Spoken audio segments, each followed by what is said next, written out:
Hello everybody, my name is Vishal और stock box की team की तरफ से मैं आज ये वीडियो लेकर आया हूँ आप सबके लिए। यहाँ हम ये डिस्कस करने वाले हैं कि किस तरीके से इंडिया और कनाडा के जो रिलेशंस हैं जो ख़राब हो रहे हैं पहले से अगर आप देखेंगे तो इसका क्या इकोनॉमिक इम्पैक्ट है, क्या कोई फाइनेंशियल इम्पैक्ट है, क्योंकि हमारा काम है हर एक न्यूज़ को, इवेंट को फाइनेंशियल और इकोनॉमिक पर्सपेक्टिव से देखना। तो हम आज ये देखने की कोशिश करेंगे इस वीडियो में। तो शुरुआत करते हैं जो एग्जिस्टिंग टर्मिनल है उससे। देखिए, कुछ जियो पॉलिटिकल टेंशन है, कुछ पॉलिटिकल टेंशन है, ठीक है। लेकिन यहाँ पर ट्रेड अभी भी चल रहा है इंडिया और कनाडा का, ठीक है। और यहाँ पर आप देखेंगे इंडिया और कनाडा का ठीक ठाक सा ट्रेड है, अभी बहुत ही नेसेंट स्टेज पे। अगर मैं कहूँ आपको, कोई वो बहुत बड़ा हमारा ट्रेड पार्टनर नहीं है, ठीक है। यहाँ पर अगर आप देखें तो करीब करीब हमारा $8.1 बिलियन का ट्रेड रहा है म्यूचुअल, ठीक है। तो $4.1 बिलियन के करीब हमने एक्सपोर्ट किया है, $4 बिलियन के करीब हमने इंपोर्ट किया है।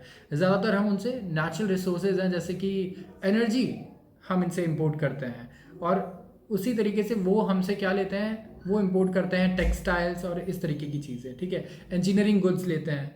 तो यहाँ पर म्यूचुअली हम एक दूसरे को चीज़ें इंपोर्ट करते हैं और एक्सपोर्ट भी करते हैं। इसके अलावा अगर आप देखें तो जो कैनेडियंस हैं, इन्वेस्टर्स मैं बात कर रहा हूँ, ये इनका अच्छा खासा एक्सपोजर है इंडिया में। अराउंड $3.3 बिलियन का इन्वेस्टमेंट्स कैनेडियंस ने किया है। जैसे कि जो कनाडा का पेंशन फंड है, इंडिया में अच्छा खासा उनका इन्वेस्टमेंट है।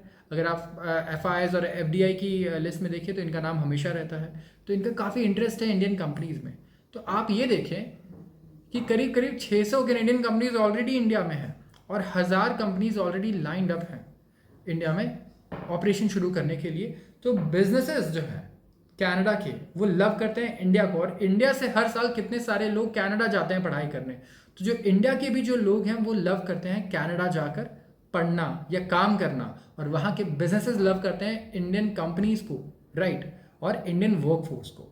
तो यहाँ पे अगर आप देखें तो हमारी ट्रेड रिलेशंस बहुत ही अच्छे हैं और बहुत ही छोटे स्केल पर है। लेकिन तो ये जो टेंशन होनी है ना, जो अभी चल रही है, इससे हमारे एग्जिस्टिंग ट्रेड रिलेशंस अगर खराब भी हो जाते हैं, लेट्स हम ट्रेड कम कर देते हैं या 50% कम भी हो जाता है, तो कुछ फर्क नहीं पड़ने वाला इंडिया को आज, ठीक है। कोई डिफरेंस नहीं है हमारे लिए। लेकिन हम जो डिसीजंस आज लेते हैं वो आज के लिए नहीं लेते, हम अपने कल के लिए लेते हैं। और आगे जाकर ये रिलेशंस बहुत ही अगर ख़राब हो गए तो हमारे जो फ्यूचर ट्रेड रिलेशंस है वहाँ पे लॉस होगा।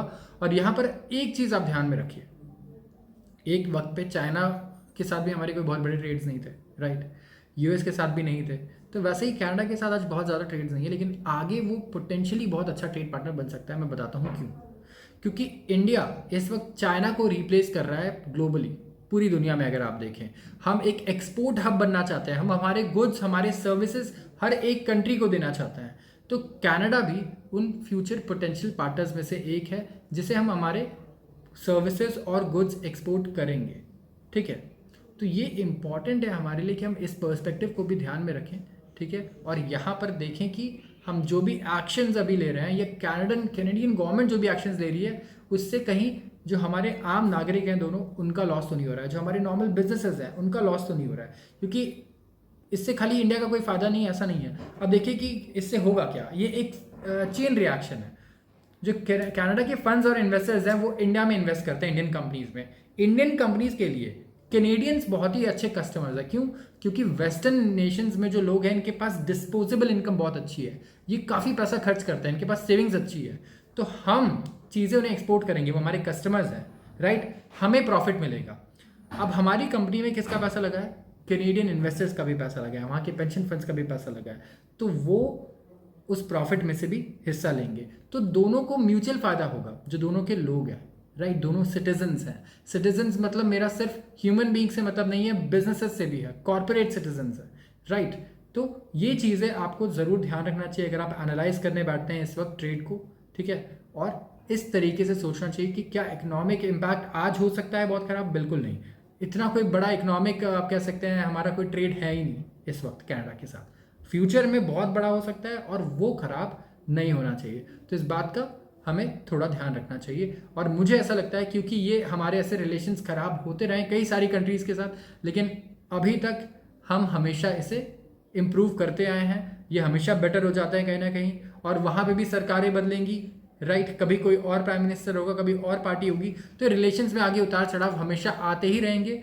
ये सबसे बुरा भी नहीं है, राइट, और इससे बेहतर भी आगे बहुत बेटर टाइम्स आएंगे। So I don't think we should worry about it and we should focus on the economic interest, क्योंकि कंट्रीज में रिलेशंस इकोनॉमिक इंटरेस्ट पे बनते हैं, कोई किसी का दोस्त नहीं होता, राइट। जियोपॉलिटिकली हमेशा हमारे इकोनॉमिक इंटरेस्ट हमें देखने होते हैं या जियोपॉलिटिकल इंटरेस्ट देखने होते हैं, तो यहाँ भी हमें वैसे ही सोचना चाहिए। तो आज के लिए बस इतना ही। अगर आपको वीडियो पसंद आई हो तो ज़रूर इसे लाइक करें, चैनल को सब्सक्राइब करना बिल्कुल ना भूलें। धन्यवाद।